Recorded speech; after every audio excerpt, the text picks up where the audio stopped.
Hi, this is Chris from the Stephanie Miller Show. Please enjoy this exclusive clip from Political Voices Network. Well, you can't tell us the surprise, and I don't want to know personally. I like being surprised. You are a loose lip on this ship, mister. Absolutely not. I can totally keep it quiet. That said, I like the idea of surprises because I can handle them, unlike some other folks. But I can tell you this. I do know it's not going to be George Clooney, pretty much. I'm fairly certain. Not voting for him. That's a safe bet. That's a very good bet, yeah. You know, you retweeted our friend Joe. Joe from Jers said, I am going to stand and I'm going to fight no matter what some of my party choose. I know that I am not alone. You said, go, Joe, go. And you said, when he wins, I'll be gentle when I tell the bedwetters to pack their and go and kindly get. Yes, I'm with you. All right, just to keep track, Chris Lavoie, Dr. Doom, Carlos Alzraki are now all Biden should step down people. And you, Hal, you and Jody and I. No. We are floating. You're going to make your own cuddle puddle. Yeah, you just choose. Go ahead. I'll stand. Hey, I am totally comfortable standing alone in this field like Captain America against Thanos' entire army at the end of Endgame. And I don't even need to hear the on your left part. I will keep shuffling with my broken arm towards this and win. I don't care, because I'm telling you, not only is there a myriad of bear traps in the world of trying to replace somebody at this hour, Biden is going to win hands down anyways. Yeah. He's going to win. Trump is going to lose. He's losing currently. This is the same group of people who are like, dear God, Pearl Clutch, the red wave is coming. Yeah. I mean, to your point, how this piece, report finds Biden debate crisis is a media creation. A new multi-university research project found the debate did nothing to change voter preference and that Biden is actually doing a better job of holding on to supporters after the debate than Trump. Let me this is the clearest sign of all of it is that one of the narratives we heard in the beginning of the year, especially up till the debate, was that Trump had all this enthusiasm from his voters and Biden had none. That Trump voters, 64 or 70% of them are enthusiastic Trump voters, which, by the way, just means they purged all the normal Republicans from his pile and it's all just lunatics and a cult now. But they were looking at that number like it was something. Meanwhile, Biden's was at 29%. Did it affect his actual electability rating? Not at all. And ultimately, after the debate, when he got attacked by the media and by this, this ever-rolling drum, what the result was is that his enthusiasm has gone up to 91%. Yeah. I think people are feeling very, I know I am, I'm feeling very protective of Biden because he's being bullied nonstop. And I think it creates more backlash and sort of protectiveness of him. I mean, just this piece I want to read real quick to you. Democrats who are calling for Biden's removal are playing into a crisis that the media created. There's no statistical support for the idea that voters have left Biden or there is an urgent need for Democrats to replace their nominee. Biden is doing a better job than Trump of holding on to supporters. The dumbest thing Democrats could do would remove the candidate that their voters want. Indication is growing that Democrats are not in trouble, but the polls and the media are getting this election wrong. If this trajectory continues, don't be surprised if Biden and Democrats pull off another quote-unquote surprise win in November. Yeah, the only thing this is going to result in is that it gives ammo to the Trump supporters that it was stolen again. Yep. That they're going to create this artificial narrative that the polls were headed Trump's way and somehow Biden and his ilk stole it from him yet again. Now, they're going to say that no matter what because he is going to lose. Trump is going to lose. Yeah. The question is does this cascading whinge fest affect the down ticket races? Right. And it can in certain areas. The weird part is that there's a couple of areas where since the debate, polling for Democratic senators and Democratic senatorial candidates and Democratic House candidates has gone up as well. And that there's a two-way coattails effect that looks like it's getting ready to be formed in this coalition of Rovember and, a pushback against all the anti-choice legislation that is being put on in all these swing states that is going to materially affect this election in a huge way. Well, and by the way, Trump is not going to become a better candidate between now and October or mid-November when most of the voting will have been done already. Yeah.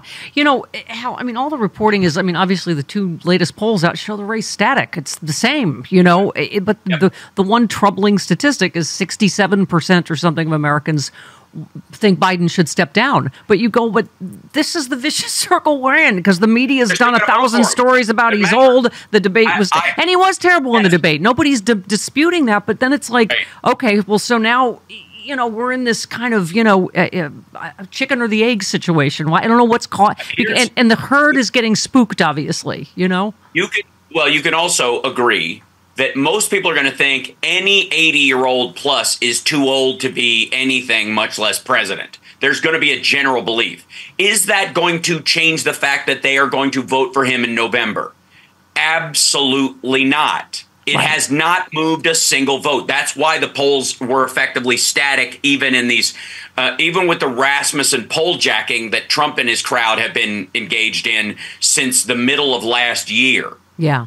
So here was the other thing. Nobody's going to go, he's too old, so therefore I'm voting for Trump, or therefore I'm voting for RFK, or therefore I'm not voting at all. That isn't happening. Yeah. That's not even showing up in the whingy polls that people are freaking out about. Yeah.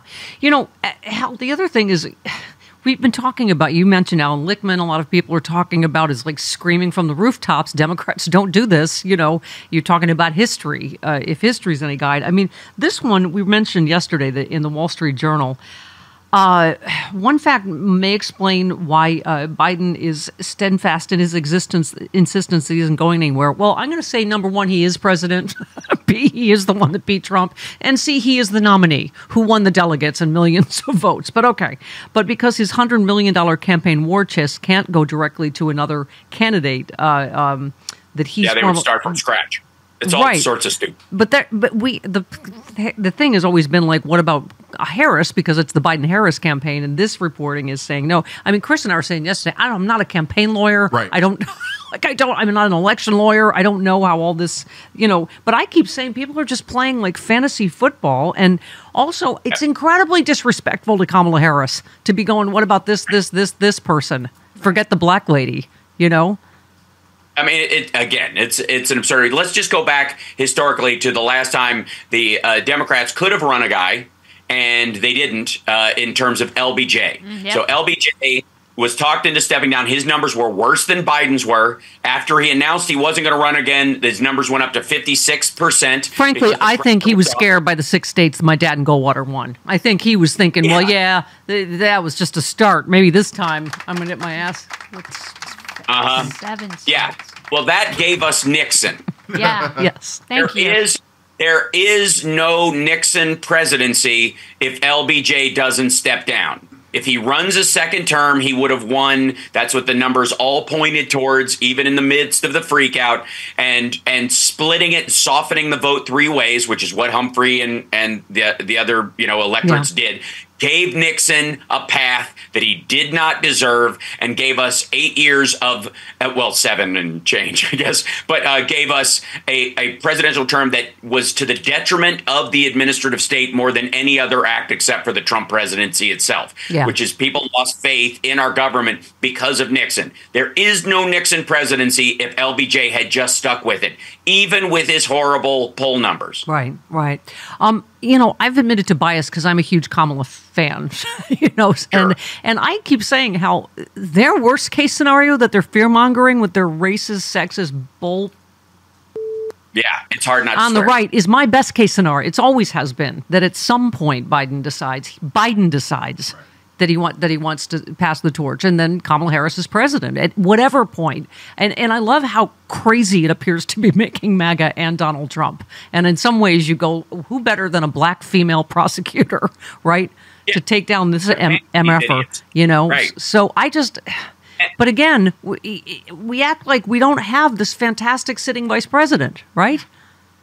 Yes. Well, and that's the other thing too, is that they've increased their attacks on her essentially because they're worried they're going to lose certain, like the Nikki Haley voters, by the way, are, which they don't realize were willing to throw their vote behind a woman of color as a referendum on Trump already. So they're like, well, you're not really voting for the old white guy Biden. You're really voting for this woman of color. And they're like, hey, dummy, we already did that this time around. Yeah. You are invited to Stephanie Miller's Sexy Liberal Save the World Tour. It's the political comedy event of the year, and it's coming to a city near you. Join Stephanie Miller, the queen of progressive talk radio, along with Hal Sparks, John Fugelsang, and the comedy duo Frangela, mocking all the fascists and trolls for a tour that is hilarious, inspiring, and deeply offensive to just the right people. It's an all-new tour with all-new guests and a side-splitting evening of stand-up. Stephanie Miller's Sexy Liberal Save the World Tour.